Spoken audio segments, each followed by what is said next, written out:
Hello दोस्तों, this is Manish Saini and you are watching Sankalp academy. तो यहाँ पर हम बात कर रहे हैं इंडियन पॉलिटी के नए चैप्टर के बारे में। और जो हमारी कल वाली वीडियो थी यहाँ पर संविधान संशोधन की, उसको ही हम यहाँ पर आगे कंटिन्यू करने वाले हैं। ये आज का हमारा यहाँ पर पार्ट सेकंड है और पार्ट फर्स्ट के बारे में हमने कल डिस्कस किया था। तो अब तक हमने यहाँ पर 56 अमेंडमेंट को देख लिया था, जान लिया था उनकी विशेषताओं के बारे में। तो उसी को हम यहाँ पर आगे कंटिन्यू करने वाले हैं और जानेंगे कौन कौन सी यहाँ पर संशोधन हुए थे और उनकी यहाँ पर क्या क्या विशेषताएं रही थी। अगर आप इस चैनल पर नए हैं तो प्लीज सब्सक्राइब करें, अपने दोस्तों के साथ शेयर करें। आप शेयर करते हैं, सब्सक्राइब करते हैं तो हम भी यहाँ पर मोटिवेट होते हैं जानकारी आप तक पहुंचाने के लिए। तो आज अब बात करेंगे हम यहाँ पर उसी पार्ट को कंटिन्यू यहाँ पर करने वाले हैं। जैसे कि हमने बात की थी, जो संविधान संशोधन है वो केवल संसद के द्वारा ही यहाँ पर किया जा सकता है। राज्य विधानमंडल को ऐसा कोई भी अधिकार यहाँ पर नहीं दिया गया है। तो जितने भी संशोधन यहाँ पर होंगे संविधान में, वो संसद के द्वारा ही यहाँ पर किए जाने वाले हैं। तो नेक्स्ट जो हमारे पास यहाँ पर संशोधन है वो है यहाँ पर 61 अमेंडमेंट। एग्जाम के पॉइंट ऑफ व्यू से ये यहाँ पर काफी महत्वपूर्ण होने वाला है। बात करते हैं लोकसभा विधानसभा में मतदान की आयु को 21 वर्ष से घटाकर यहाँ पर 18 वर्ष किया गया था। तो लोकसभा और जो विधानसभाओं में जो वोटिंग की जो एज थी उसको यहाँ पर कम किया गया था, ताकि लोकतांत्रिक स्वरूप को सही तरीके से हम यहाँ पर उजागर कर सकें। और 18 साल भी यहाँ पर एट प्रेजेंट अभी भी 18 साल यहाँ पर वोटिंग की एज को रखा गया है। तो एग्जाम के पॉइंट ऑफ व्यू से ये काफी यहाँ पर महत्वपूर्ण जाता है। नेक्स्ट जो अमेंडमेंट है हमारे पास वो है यहाँ पर 61 अमेंडमेंट। 1991 में किया गया था और यहाँ पर दिल्ली को राष्ट्रीय राजधानी क्षेत्र का दर्जा दिया गया था, यानी एनसीआर का यहाँ पर दर्जा दिया गया था। नेशनल कैपिटल रीजन का यहाँ पर दर्जा दिया गया था और दिल्ली को यहाँ पर विधानसभा का जो सीट्स हैं वो भी यहाँ पर डिक्लेयर की गई थी। तो इतना महत्वपूर्ण है, एग्जाम के पॉइंट ऑफ व्यू से काफी यहाँ पर ये भी कई बार एग्जाम में पूछा भी गया है। तो दिल्ली को एनसीआर का दर्जा यहाँ पर दिया गया था। नेक्स्ट अमेंडमेंट है वो काफी महत्वपूर्ण है एग्जाम के पॉइंट ऑफ व्यू से।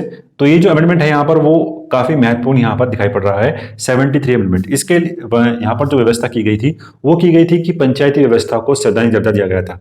अगर हम बात करते हैं 73 अमेंडमेंट से पहले भी पंचायती व्यवस्था हमारे राज्य में चल रही थी, हमारे देश में चल रही थी। वहां पर राजस्थान में के नागौर जिले में यहाँ पर इसकी स्थापना पहली बार की गई थी, हम देखते हैं। लेकिन वो यहाँ पर संवैधानिक दर्जा नहीं था, उनको वहां पर उनको संवैधानिक दर्जा दिया गया और 11वीं अनुसूची यहाँ पर जोड़ी गई थी। हम बात करते हैं अपने मूल संविधान में, हमारे मूल संविधान में कुल मिलाकर अगर हम बात करते हैं तो 8 अनुसूचियां यहाँ पर थी। 8 अनुसूचियां यहाँ पर थी। 9वीं अनुसूची को हमने यहाँ पर फर्स्ट अमेंडमेंट के थ्रू अपने कॉन्स्टिट्यूशन में शामिल किया गया था और 10वीं अनुसूची को हमने यहाँ पर 52वें संविधान संशोधन के माध्यम से अपने कॉन्स्टिट्यूशन में ऐड किया था। तो हम बात करते हैं अब यहाँ पर हमारे पास है यहाँ पर 11वीं अनुसूची। तो 73वें संविधान संशोधन के माध्यम से हमने यहाँ पर 11वीं अनुसूची को यहाँ पर शामिल किया था। तो जो 11वीं अनुसूची है वो हमारे पास है 73वें अमेंडमेंट के द्वारा। यहाँ पर 29 कार्य क्षेत्र ये दिए गए थे पंचायतों को उनके काम करने के लिए और भाग 9 भी यहाँ पर जोड़ा गया था। तो एग्जाम के पॉइंट ऑफ व्यू से यहाँ पर 29 जो कार्य हैं ये भी एक बार एग्जाम में पूछे गए थे। तो 73वां संशोधन से संबंधित है वो पंचायती व्यवस्था से यहाँ पर संबंधित होने वाला है। नेक्स्ट बात करते हैं, हमारे पास है 74वां अमेंडमेंट 1992।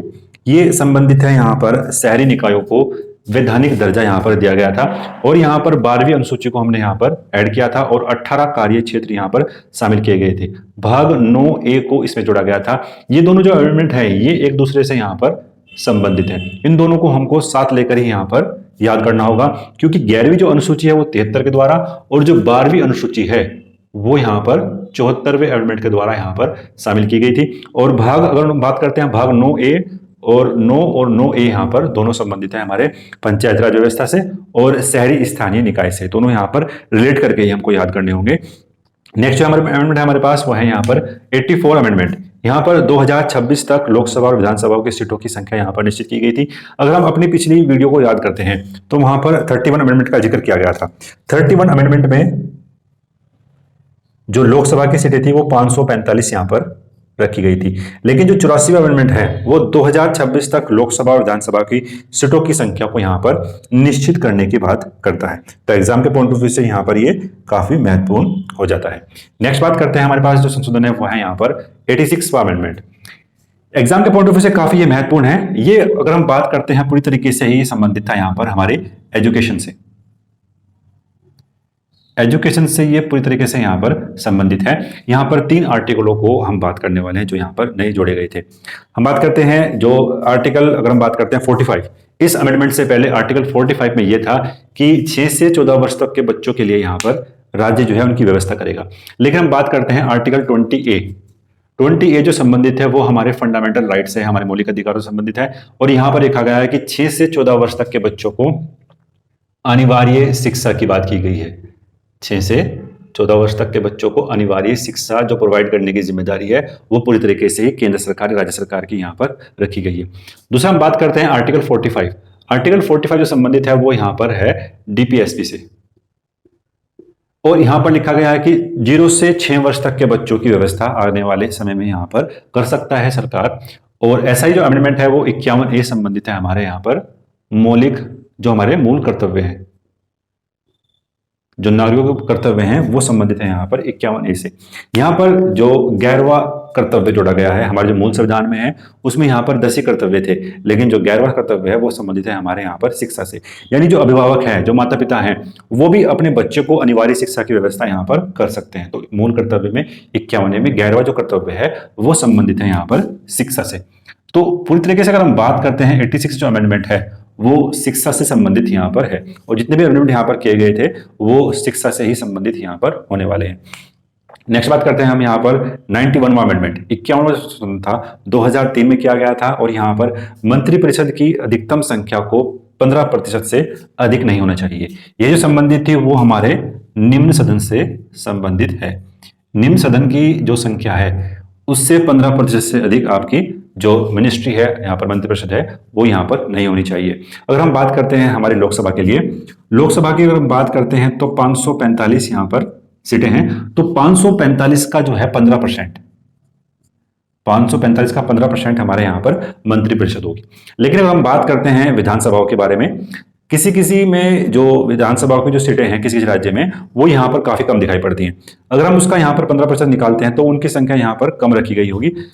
इसलिए जो विधानसभाओं में जो न्यूनतम क्राइटेरिया है वो यहाँ तो 15% होगा, अगर वो न्यूनतम है तो वो होगा यहाँ पर 12 जो मंत्री हैं वो यहाँ पर बनाए जा सकते हैं।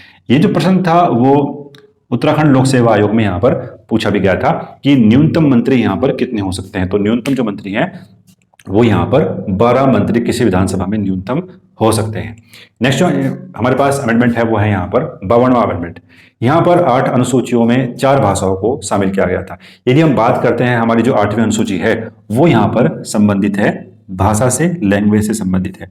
यहाँ पर जो भारतीय भाषाएं हैं उनको यहाँ पर दर्जा दिया गया था। और अगर हम बात करते हैं यहाँ पर कुल मिलाकर कितनी भाषाएं हैं, तो कुल यहाँ पर 22 भाषाएं एट प्रेजेंट यहाँ पर वर्तमान में रखी गई हैं। तो जो 52वां अमेंडमेंट था वहां पर बोडो, डोगरी, मैथिली और संताली इन 4 भाषाओं को यहाँ पर 8वीं अनुसूची में शामिल किया गया था। उन 8 अनुसूचियों को शामिल करने के बाद जो इनकी संख्या है वो यहाँ पर 22 इनकी संख्या हमें दिखाई पड़ती है। यानी 8वीं अनुसूची में 22 भाषाओं का समावेशन किया गया है। एग्जाम के पॉइंट ऑफ व्यू से काफी महत्वपूर्ण है। कई बार ये प्रश्न भी पूछा गया है कि 8वीं अनुसूची जो भाषा संबंधित है उसमें कितनी भाषाओं को यहाँ पर दर्जा दिया गया है। तो 22 भाषाएं ऐसी हैं, और जो इनमें लास्ट अमेंडमेंट किया गया था वो 4 भाषाओं को शामिल किया गया था, बोडो, डोगरी, मैथिली और संताली। एग्जाम के पॉइंट ऑफ व्यू से काफी महत्वपूर्ण है।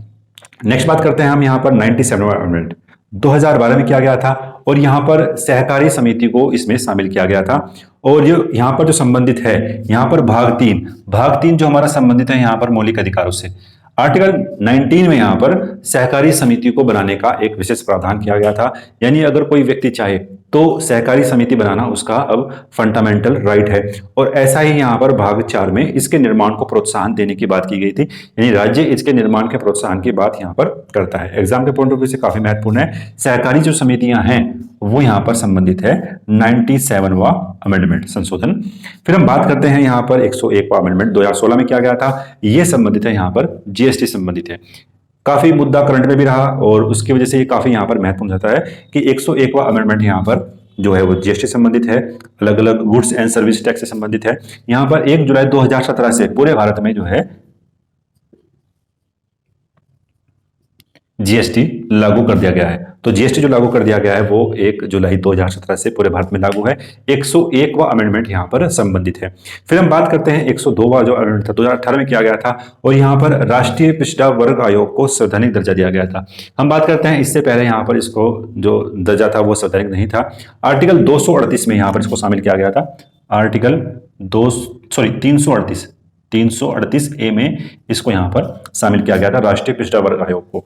फिर हम बात करते हैं 103वां अमेंडमेंट, ये संबंधित है यहां पर ईडब्ल्यूएस के आरक्षण से। ये दोनों ही अगर हम बात करते हैं, ये जो अमेंडमेंट है करंट में भी है और इसकी वजह से यहां पर ये महत्वपूर्ण जाते हैं। 103वां अमेंडमेंट यहां पर बात करता है ईडब्ल्यूएस को 10% आरक्षण से संबंधित है, यानी जो इकोनॉमिकली बैकवर्ड क्लासेस हैं उसको यहां पर 10% आरक्षण की बात करता है। और आर्टिकल 15 जो यहां पर निम्न वर्गों SC ST और जो अन्य पिछड़ा वर्ग हैं उनके आरक्षण की बात के लिए प्रावधान किया गया था आर्टिकल 15 में। तो ऐसा ही एक नया क्लोज यहां पर जोड़ा गया है ईडब्ल्यूएस के लिए। यहां पर जो आरक्षण है वो यहां पर 10% है। तो एग्जाम के पॉइंट ऑफ व्यू से यहां पर ये काफी महत्वपूर्ण हो जाता है। अगर हम बात करते हैं एक अमेंडमेंट और यहां पर हमें महत्वपूर्ण दिखाई पड़ता है, वो है यहां पर 104वां अमेंडमेंट। 104वां जो संशोधन है वो संबंधित है SC और ST के लिए।